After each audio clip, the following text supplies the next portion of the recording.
una sintomatología respiratoria, pero sí teníamos un problema en la calcificación. Estábamos obteniendo un número elevado de huevos con la boina, que todos conoceréis, o frágiles, que es como cristal, que se parten. Se cambiaron programas, se hicieron programas enfocados siempre a Mycoplasma gayseticum, pero no lo hicimos luego también con antibioterapia y no llegamos, a través de muchos estudios, se llegó a la conclusión, y por las pérdidas económicas que estábamos teniendo en esa granja, llegamos a la conclusión, y dado que teníamos recientemente una herramienta como era la vacuna frente a Mycoplasma synoviae, optar por la vacunación. Puedo decir, tenemos 2 lotes recientemente vacunados, uno ya en producción, otro empezando a producir. Ese que está produciendo, independientemente y combinado con el programa que tenemos de vacunación en el criadero de Mycoplasma gayseticum, más de 40 semanas de vida, exactamente 43, 45, con más del 93% de producción. Parece ser que en este caso hemos dado con la tecla. Y bueno, tampoco me quería extender mucho más de lo que me he extendido, y si hay alguna pregunta luego mejor que me la hagan. Y yo paso la varita y el testigo a Roser. Gracias, Pedro. Bueno, a mí después de la presentación de Pedro se me ha acumulado el trabajo, me parece. Pero voy a intentar ser breve porque creo que es mejor, ¿no?, que demos espacio para que haya preguntas o que debatamos lo que nos interesa. Empiezo, no por lo que pensaba empezar, pero un poco recogiendo algunos de los comentarios que habéis hecho, puntualizando alguna cosa. En primer lugar, respecto a lo que decías, Pablo, de la estructura del respiratorio, o sea, son todo generalidades en aves, en este caso, luego veremos las particularidades que vemos en ponedoras. Hay un tema que es muy importante, y es, las aves tienen solo una cavidad, la cavidad celómica, y lo tenemos todo allí junto, en un espacio bastante reducido, y en un animal como la gallina, donde tenemos el reproductor que ocupa mucho, el contacto entre los sacos aéreos y el reproductor es muy, muy, muy estrecho. De manera que es una especie en la que un proceso respiratorio muy fácilmente nos pasa a un proceso septicémico. Esto no lo vemos en otras especies. En un humano tú tienes una neumonía y no tienes por qué tener una salpingitis si no hay un pase de bacteria vía sangre. Y este es un punto muy importante, porque al final controlar el respiratorio nos va a suponer controlar una parte importante de causas de procesos septicémicos en las aves y especialmente en las gallinas. Respecto a lo que has dicho, Pedro, coincido. Las otras generalidades son, como en todas las especies, el control del manejo, una buena bioseguridad y una buena aplicación son básicos. Podemos utilizar el mejor plan vacunal, si no lo aplicamos bien es un desastre. Podemos usar el mejor plan vacunal y si nuestra bioseguridad es mala, va a seguir siendo un desastre. Respecto a la situación de Newcastle, es cierto, estamos libres de Newcastle velogénico, pero desconocemos cuál es la situación frente al entogénico. Siempre nos da miedo analizar Newcastle, Pablo lo debe saber más porque está en el laboratorio. Este miedo a una serología, bueno, en el caso serología positiva no, pero a un positivo hace que no lo miremos. Por lo tanto, normalmente es muy raro que alguien con un respiratorio pida un diagnóstico diferencial de Newcastle, ¿vale? Pero hay virus de Newcastle en el país y los puedes detectar si los buscas. Y finalmente, respecto a la prevalencia, coincido bastante con la clasificación que ha hecho Pedro. Nosotros más o menos intentamos siempre analizar todo el pool de patógenos respiratorios de cada caso, de manera que podamos saber qué patógenos están más involucrados a nivel respiratorio. En el caso de las gallinas ponedoras, el top 10 está con los micoplasmas. Es difícil encontrar lotes ya en puesta, estamos hablando, ¿de acuerdo?, que sean negativos, tanto AMG como AMS. Yo creo que podría decir 2 explotaciones en España que lo son, pero no muchas más. El segundo lugar, en nuestro caso al menos con los 2 que tenemos, se lo disputan bastante el Haemophilus y bronquitis. Tenemos un porcentaje similar de aislados, ¿de acuerdo? Haemophilus tiene una prevalencia muy alta también. Y después ya tenemos temas de laringo, TRT con una detección menor.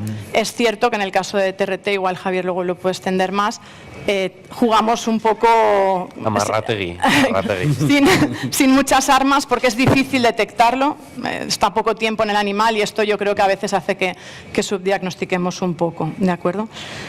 Y eso tenía, que era lo que quería empezar, ¿qué particularidades tiene el control de respiratorio en las gallinas? Es decir, ¿por qué no lo enfocamos igual que enfocamos el de broiler? Y las particularidades son, en primer lugar, que tenemos un objetivo que es complicado y es proteger muy, muy temprano y muchísimo tiempo. En la gallina cada vez más, ¿vale? Y esto no es fácil y lo concentramos todo en unas cuantas semanas. El segundo es que trabajamos siempre en multiedad. Esta es una diferencia frente al resto de puntos. Y la tercera es que hay una coinfección constante. Es decir, tú te pones a muestrear los lotes de gallinas y tienes MG, MS, Haemophilus, IBV, TRT, generalmente en combinaciones distintas, ¿vale? Y 4 de estos patógenos tienen un ciclo muy similar en la explotación. Las gallinas de recría llegan libres de ellos, los lotes que tenemos allí son portadores de MG, de MS, de Haemophilus, de la vacuna de ILT que les hemos puesto, y cuando llega el lote que empieza a subir a puesta y está ahí con todo su esfuerzo para poner el primer huevo, lo machacamos con el MG, con el MS, con el ILT y con el Haemophilus. Con lo cual, allí tenemos un proceso complicado, ¿de acuerdo? Justo cuando el animal, además, está iniciando la puesta con mayor riesgo a peritonitis. Y este punto es importante, porque aquí ir a buscar el máximo control de estos agentes nos puede ayudar a solucionar otros problemas. Y finalmente, que evidentemente aquí tenemos que hacer una protección de una clínica respiratoria, pero muy importante también de una clínica reproductora, ¿vale? Y estos puntos son los que van, de alguna manera, a hacer que decidamos utilizar las vacunas o utilizar o vacunar o no de determinadas cosas.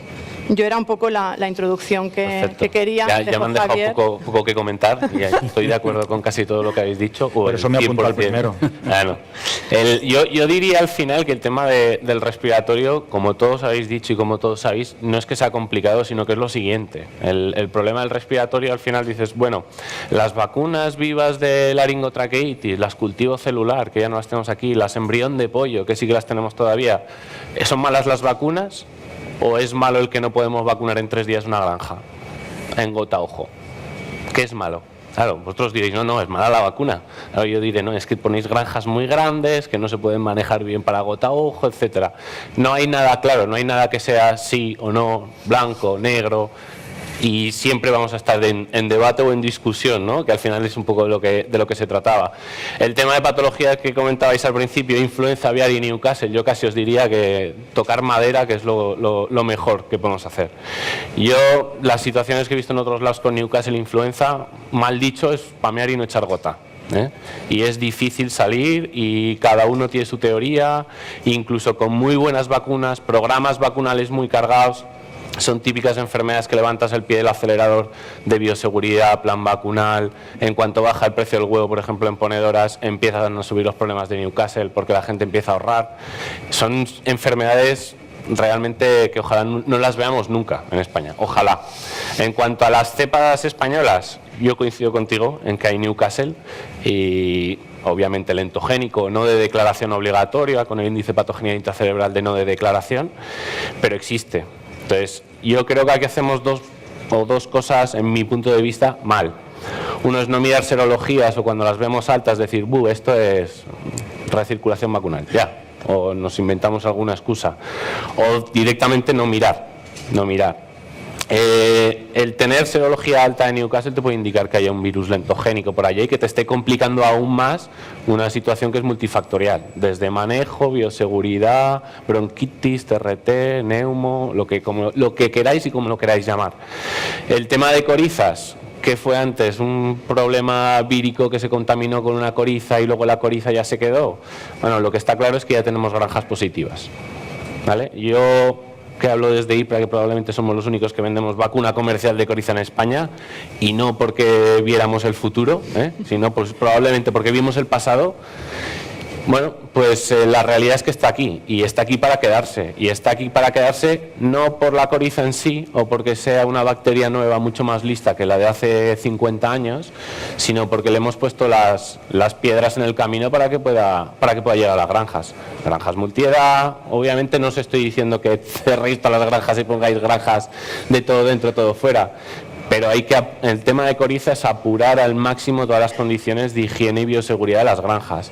Y estamos hablando de detalles muy tontos o muy sencillos, si queréis, pero son detalles que marcan una diferencia en coriza. Y luego todo el tema que hablábamos de las vacunas, yo os diría, no hay una vacuna perfecta, porque si no ellos venderían solo, o el que la tenga, el laboratorio que la tuviera, solo vendería él. Todos vendemos, todos trabajamos, todos hacemos lo mejor posible para que las vacunas funcionen. No hay una vacuna que sea 100% esterilizante de una vez. Los momentos de estrés que comentaba Rousset, de subida a pico, ¿Cuándo ponéis, ahora os pregunto, así, para que lo penséis, no hace falta que contestéis tampoco, ¿cuándo se colocan las vacunas inactivadas, las triples, cuádruples, en España? ¿Momento de transferencia? ¿Falló o no falló? Casi todos, momento de transferencia. ¿Por qué? Porque el mano de obra es muy cara. Vale, ¿cuándo empieza a trabajar esa vacuna inactivada? ¿Qué está haciendo un booster sobre las vacunas vivas? 4 semanas, 5 semanas, 3, si es la leche. Vale, estamos metiéndolas a la guerra, pero les hemos dado las armas, el casco y la mochila en un petate y en una caja. Cuando la están desembalando, allí tienen allí el micoplasma, tienen allí al MMS, al TRT, a la bronquitis, al Newcastle, está todo allí y está todo. Y además tenemos a un veterinario que va por allí a ver cuántos huevos pone cada día. Es puro estrés, puro estrés. Tema de respiratorias al final. Yo, por ejemplo, hace unos años, y aprovecho que está Ricardo aquí en primera fila, decía, no, probablemente la patología que aparezca en aves de puesta varíe con el tema de los alternativos. Bueno, ya le hemos dado también la vuelta a lo de los alternativos. Ya tenemos granjas gigantescas o naves gigantescas en aviario, con muchísima población, o muy parecidas, si lo queréis así, muy parecidas a naves de broilers, donde bueno, pues tendremos problemas respiratorios. El tema de cómo vacunar los aviarios, cómo se vacunan por spray un aviario bien. Es difícil, es difícil. Y si hay que vacunar luego tal ojo...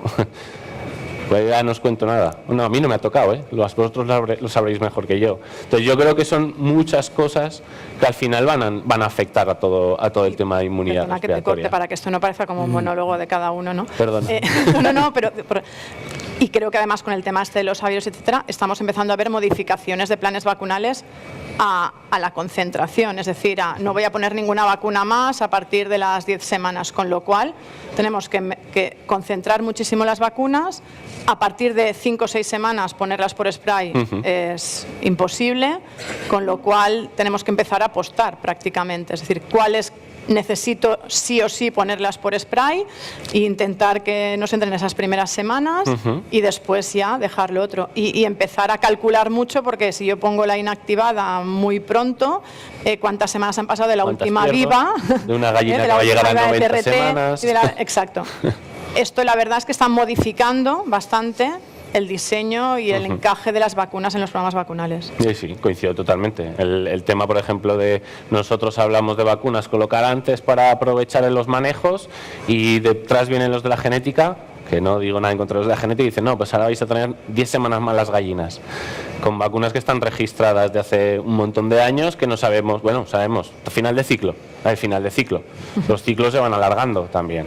Entonces, hay muchas veces que no lo queremos ver o no nos apetece mirar lo que es la realidad. Tampoco un sistema inmunitario está tan desarrollado en un ave de 6 semanas. Sí. Ni de pero si es que lo hemos estado viendo y sabemos todos cómo funciona.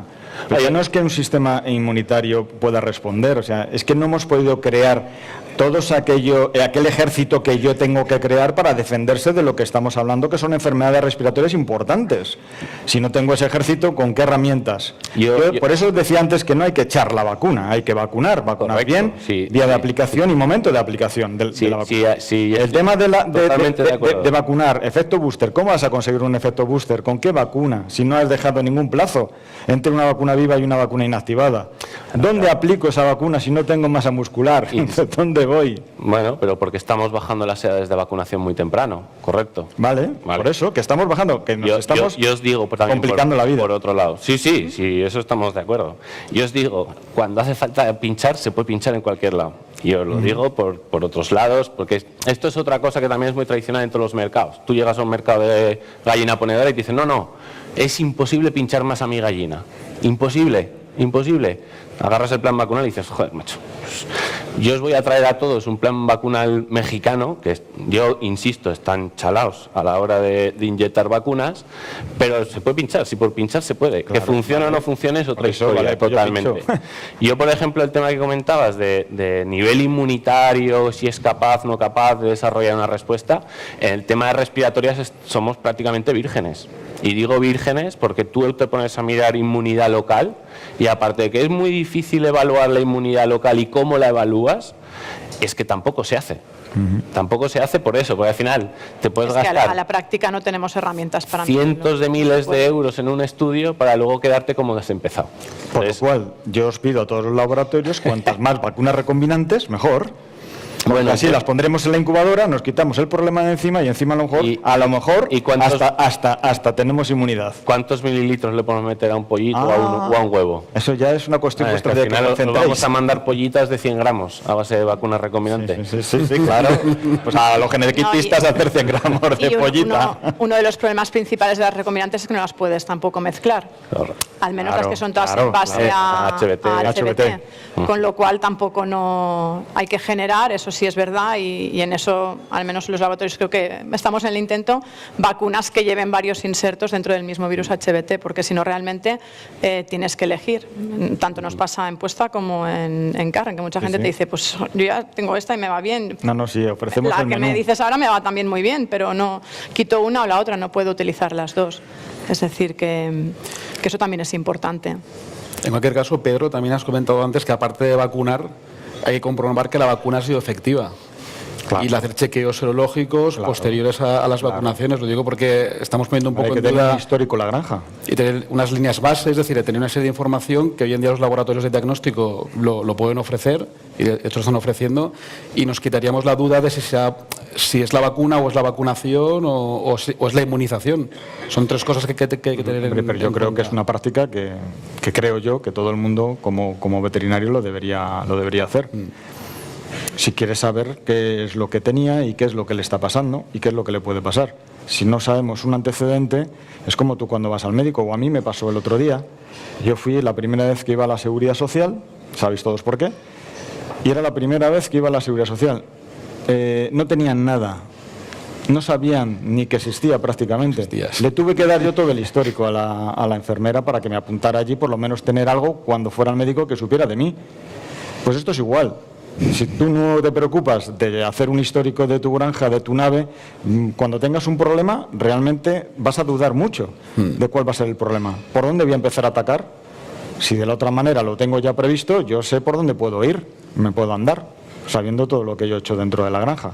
Pero bueno, que es muy difícil, son naves multiedad, y ahora, granjas multiedad, y ahora vamos a dificultar las cosas todavía más. Es que se van a dificultar, pero bueno, es que la línea de trabajo va por ahí, las grandes superficies lo están demandando, también por obligatoriedad y como consecuencia de